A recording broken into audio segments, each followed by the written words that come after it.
Hello students, today I am going to give you an overview of the unit 1 of the chapter The Rise of Nationalism in Europe.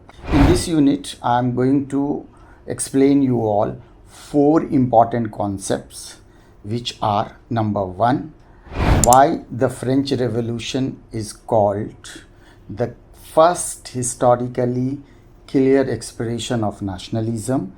Second concept is measures and practices which developed the sense of collective identity amongst the French people. Third important concept of this unit is Napoleonic reforms. And the last one that I am going to discuss today is the impact of those Napoleonic reforms. So let me begin with the first concept, in which I am going to explain you that the first clear and historically legitimate expression of the feeling of nationalism came through the French Revolution in 1789. Why is it so? The reasons are as follow.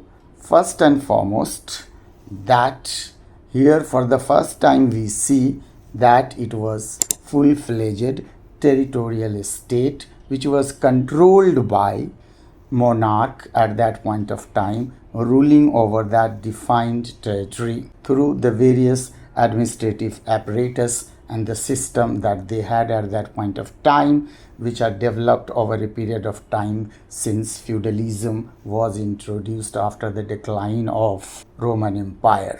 Second important point is that transfer of sovereignty from the monarch to the people.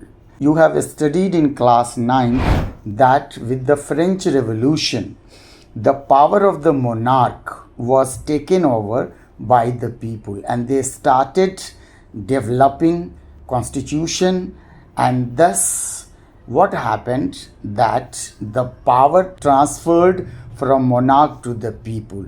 And this is the second most important constituent of the idea of nationalism.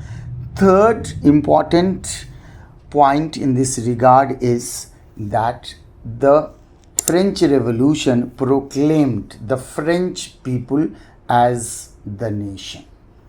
This is very important development, and thus the entire system which was existing before the French Revolution is being replaced with the new concept of a state where the power lies in the hands of people, sovereignty in the hands of people, and thus an accountable government could be formed, which we see nowadays in the form of democracy. So we are indebted to the French people for what we are enjoying at present. Now we are moving to the second concept. The second concept in this unit is about various measures and practices. So the French people during the revolution adopted certain practices which are as follows: the idea of fatherland and citizen, which replaced the idea of kingdom and subject.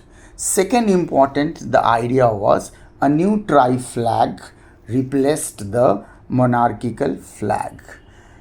Third important idea was new hymns, oath, martyrs, commemorations replaced the feudal and monarchical practices.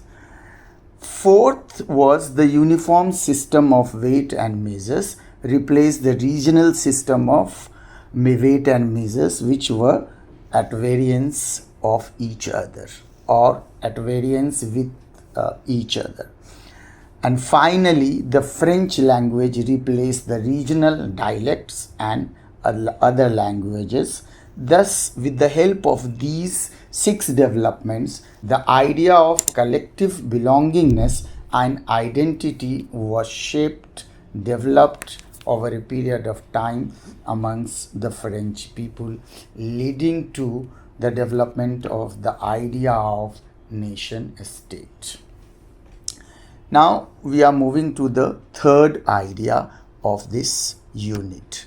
The third idea of this unit actually has to be linked with the French Revolution again, because with the outbreak of the French Revolution, the French army later on started capturing and influencing other parts of Europe, and in that process the French ideas of French Revolution spread in those areas.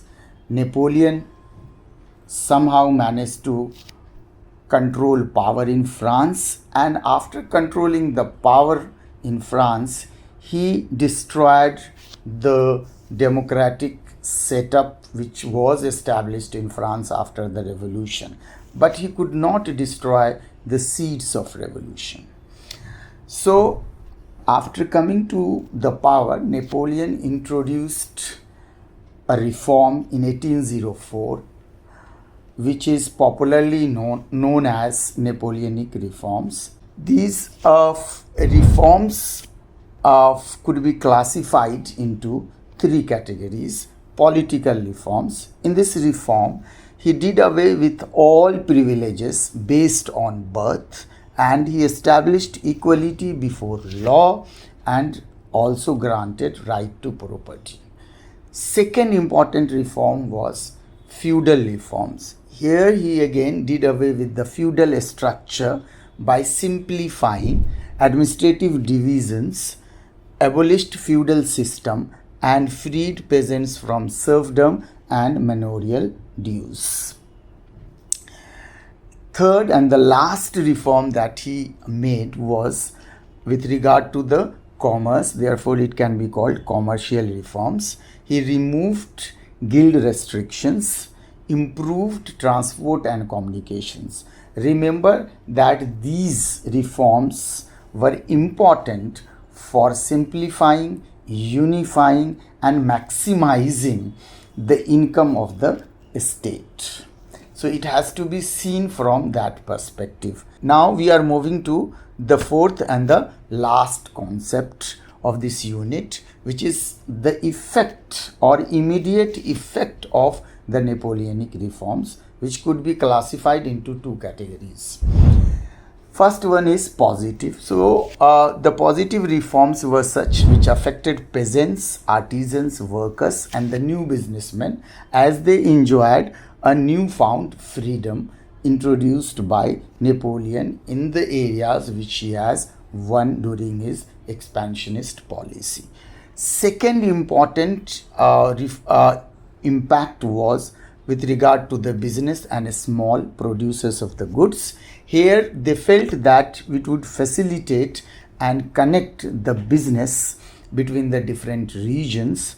And finally, third reform was a standardized weight and measures and common national currency, which improved movement and exchange of goods and capital between different regions of the areas under the influence of Napoleon. As far as negative impact is concerned, these are two in numbers.